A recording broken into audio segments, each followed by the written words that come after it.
নমস্কার বন্ধুরা, শুভ সকাল। চলে এসেছি আজকের রেমাল ঘূর্ণিঝড় সংক্রান্ত গুরুত্বপূর্ণ একটি আপডেট নিয়ে। ধেয়ে আসছে প্রবল থেকে প্রবলতর ঘূর্ণিঝড় রেমাল, এবং এই ঘূর্ণিঝড়টি কিন্তু বর্তমানে অবস্থান করছে দীঘা এবং মন্দারমণি এবং খেপুপাড়া থেকে প্রায় 600 থেকে 700 কিলোমিটারের মধ্যে কিন্তু এই ঘূর্ণিঝড়টি অবস্থান করছে। এবং এই ঘূর্ণিঝড়টির রেডিয়াস, অর্থাৎ এই ঘূর্ণিঝড়টি কতটা এরিয়া জুড়ে তাণ্ডব চালাবে সেই সম্বন্ধে কিন্তু একটা আপডেট এসে গেছে। প্রায় 500 কিলোমিটার জুড়ে কিন্তু এই ঘূর্ণিঝড়টির রেডিয়াস অবস্থান করছে, এবং ইতিমুহূর্তে কলকাতা শহরের বিভিন্ন জায়গাতে কিন্তু বৃষ্টি শুরু হয়ে গিয়েছে।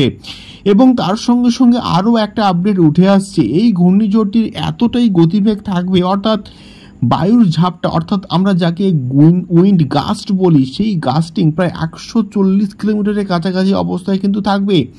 এবং সেই জন্যই কিন্তু কলকাতা বিমানবন্দর কলকাতা এয়ারপোর্ট কিন্তু আজকের দুপুর 12টা থেকে কালকের মোটামুটি সকাল 9টা থেকে 10টা অবধি কিন্তু বন্ধ থাকবে। প্রায় 21 ঘন্টারও বেশি সময় ধরে কিন্তু কলকাতা এয়ারপোর্ট কালকের থেকে কিন্তু বন্ধ থাকতে চলেছে এই ঘূর্ণিঝড়টির জন্য, এমনটাই কিন্তু মোটামুটি আপডেট উঠে আসছে।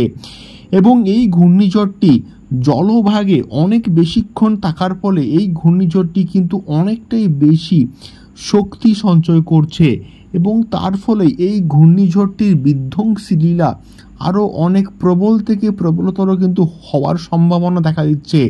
এবং এই ঘূর্ণিঝড়টি এক্স্যাক্টলি কিন্তু আছড়ে পড়বে ফেজারগঞ্জ, নামখানা, হলদিবাড়ি, হলদিয়া, কন্টাই, এই সমস্ত এলাকার মধ্যে কিন্তু এই ঘূর্ণিঝড়টি আছড়ে পড়ার প্রবল সম্ভাবনা রয়েছে। এবং সেটি হবে আজকের ঠিক রাত্রি 9টা থেকে 11টার মধ্যে এই ঘূর্ণিঝড়টি কিন্তু এই সমস্ত জায়গায় প্রবল দিকে কিন্তু আছড়ে পড়বে। এবং ইতিমধ্যেই কিন্তু কলকাতার বিভিন্ন জায়গায় বৃষ্টিপাত শুরু হয়ে গিয়েছে।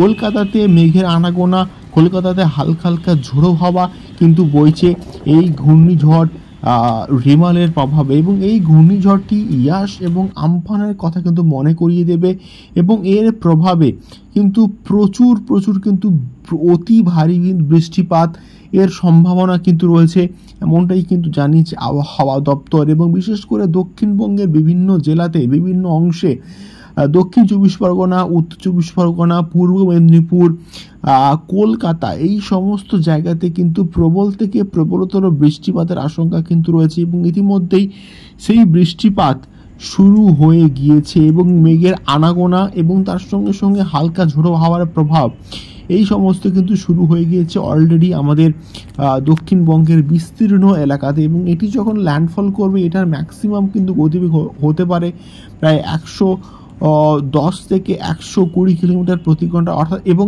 এর বায়ুর ঝাপটা কিন্তু হতে পারে ম্যাক্সিমাম 135 থেকে 140 কিলোমিটার প্রতি ঘন্টা। তো আমরা এর পরবর্তী ভিডিওতে এক্স্যাক্টলি ঘূর্ণিঝড়টি কোথায় রয়েছে সেই সম্বন্ধে একটি লাইভ ট্র্যাকিং করব। আপনারা অবশ্যই সঙ্গে থাকুন, এবং নতুন হলে অবশ্যই সাবস্ক্রাইব করে আমাদের সঙ্গে থাকবেন। দেখা হচ্ছে পরবর্তী ভিডিওতে ঘূর্ণিঝড় রেমাল সংক্রান্ত আরও অনেক আপডেটস নিয়ে, এবং লাইভ ট্র্যাকিং আমরা অবশ্যই কিন্তু করব ঘূর্ণিঝড় রেমালে। আপনারা সঙ্গে থাকুন, দেখা হচ্ছে পরবর্তী ভিডিওতে ঘূর্ণিঝড় রেমাল সংক্রান্ত আরও অনেক আপডেটস নিয়ে। নমস্কার, ধন্যবাদ। আপনারা অবশ্যই সতর্ক থাকুন এবং বিপদমুক্ত থাকুন। ধন্যবাদ।